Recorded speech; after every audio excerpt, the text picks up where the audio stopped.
اس سورہ روم کی آیت میں ایک لفظ آ گیا، خلق لکم من انفسکم ازواجا، اللہ نے تمہارے لیے تم میں سے بیویوں کو پیدا کیا۔ تو بہت احتیاط سے جو جملہ کہہ رہا ہوں کہ حور ایسے ہے کیا چیز؟ ٹائم پاس کرنے کے لیے تو حور ٹھیک ہے، زندگی حور کے ساتھ نہیں گزاری جا سکتی۔ تھوڑا بہت ٹائم پاس کرنا ہو تو ٹھیک ہے، چلے حور بھی مل گئی۔ میں جنت کی نعمتوں کی توہین نہیں کرنا چاہتا، لیکن ٹائم پاس کرنے کے لیے انسان کھلونوں سے بھی کھیلتا ہے، کچھ لوگ اپنی بلیوں سے بڑی محبت کرتے ہیں، یہاں سنا ہے کتوں سے بڑی محبت کی جاتی ہے، تو یہ صرف اس سے ٹائم پاس ہوتا ہے، زندگی نہیں گزرتی۔ زندگی گزرے گی مرد کے لیے عورت ہی کے ساتھ، چاہے وہ جنت ہی میں کیوں نہ ہو۔ جنت میں بھی حوروں کے ساتھ زندگی نہیں گزاری جائے گی۔ مثال آدم پہلی بیوی، اب دنیا کی ہر زبان میں ایک کہاوت چلتی ہے کہ پہلے انڈا پیدا ہوا کہ پہلے مرغی، دنیا کی ہر زبان میں کہاوت چلتی۔ ایک سوال یہ ہے کہ دنیا میں اللہ نے سب سے پہلا رشتہ کون سا بنایا؟ صلہ رحمی بہت اہم ہے، اور پھر کل جو رات آنے والی حضرت امام خمینی رضوان اللہ علیہ نے اسے یوم مادر یا مدرس ڈے ڈکلیئر کیا ہے، کل کی رات اور اس کے بعد والا ولادت کا دن، وہ یوم مدرس ڈے۔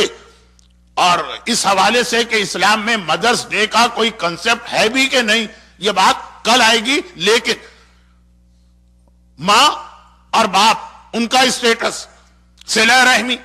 لیکن سوال یہ ہے کہ سب سے پہلا رشتہ اللہ نے کون سا بنایا؟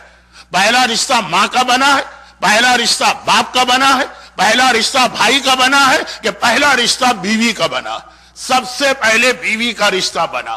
آدم کے لیے باپ نہیں تھے، ماں نہیں تھی، بھائی نہیں تھا، بہن نہیں تھی، آدم کے لیے پہلی جو مخلوق بنائی گئی وہ بیوی تھی۔ یعنی ماں کا رشتہ، میں ماں کی اہمیت کم نہیں کر رہا، اور خاص طور پر آج کل کے زمانے میں جب بیویوں کے کہنے پہ لوگ ماؤں پہ ظلم کرنا شروع کر چکے، جیسے آج سے 40 سال پہلے ماؤں کے کہنے پہ بیویوں پہ ظلم ہوتا تھا۔ آپ حضرات احمد آباد سے زیادہ تعلق رکھتے ہیں، احمد آباد کا تو مجھے کچھ پتہ نہیں، لیکن بمبئی میں ایک پالا گلی اور ڈونگری ہوتی ہے، اس طرح سے کراچی میں ایک علاقہ کھارادر ہوتا۔ تو میری پہلی مجلسیں کھارادر میں تھی، جس وقت پہلی مجلسیں میں نے شروع کی تھی، اس وقت ہر جوان عورت کی یہ کمپلین تھی کہ مولانا ہماری ساس ہم پر اتنا ظلم کرتی ہے، اتنا ظلم کرتی ہے، مجلس میں اس کے بارے میں پڑھیے۔ اور آج اسی کھارادر کے اندر ہر وہی جوان عورت 40 سال پہلے کی، وہ آج کمپلین کرتی ہے کہ ہماری بہو ہم پر اتنا ظلم کرتی ہے، اتنا ظلم کرتی ہے، اس کے بارے میں مجلس میں پڑھیے۔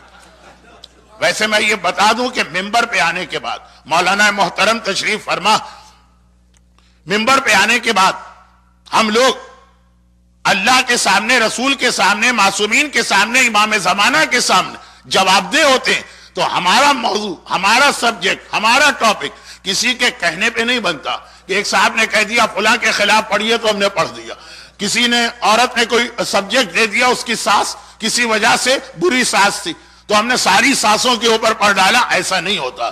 جو اسلام ہماری ذمہ داری قرار دیتا، اپنے ایک ایک جملے کا جواب ہمیں قبر میں بھی دینا ہے اور قیامت میں بھی وہ ذہن میں رکھ کے بات کی جاتی ہے۔ لیکن میں یہ عرض کر رہا ہوں کہ ماں کا رتبہ اور احترام، کوئی شک نہیں، کل تو یوم مادر کی رات ہے، شاید تھوڑا ذکر کل رات کو یا پرسوں رات کو ہو، لیکن ماں کا رشتہ بھی بنا ہے بیوی کے رشتے کی وجہ سے۔ پہلے انڈا پہلے مرغی، اس پر تو بحث ہو سکتی ہے، لیکن اس پر کوئی بحث نہیں ہے کہ پہلا رشتہ ماں کا نہیں ہے، پہلا رشتہ بیوی کا ہے۔ اور بیوی کا رشتہ کیوں بنایا اللہ نے؟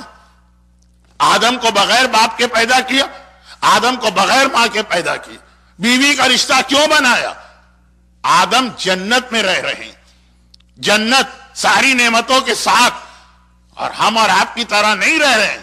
آدم جنت کے مالک ہیں، ایک نبی خدا ہیں، ایک حجت خدا ہیں، ہر نعمت آدم کے پاس ہے، لیکن بہت غلط لفظ استعمال کر رہا ہوں، شاید یہ اس موقع پہ مناسب بھی نہ ہو، لیکن بہرحال ذہن میں کوئی اور لفظ نہیں آ رہا۔ جنت کی ساری نعمتوں کے درمیان، ساری نعمتوں کے درمیان جس میں حوریں بھی شامل، آدم بور ہو گئے،